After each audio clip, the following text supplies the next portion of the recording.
Begin by removing the disc in your angle grinder, and then we go ahead and remove the guard.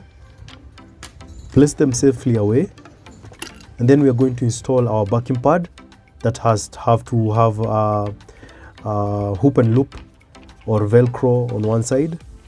Turn it to screw it until you hear a clicking sound, and then we are going to be using a P80 sandpaper up to P240.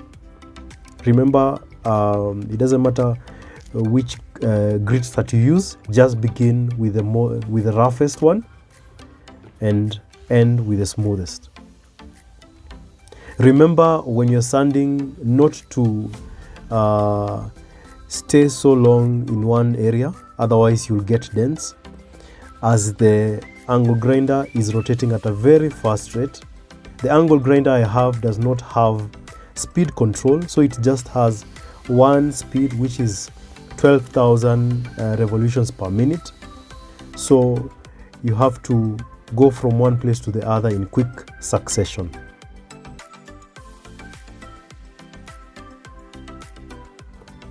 And after dusting off the sides, this we will have to polish using our hand and sandpaper.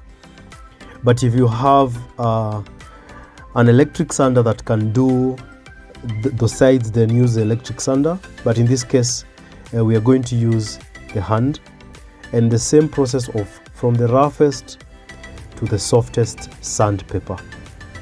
And then finally apply 2 coats of varnish, and that's where we're done. Thank you so much, guys, for watching. My hope is that you learned something by watching this video. Subscribe, like, and share. Hope to see you in the next video. Bye bye.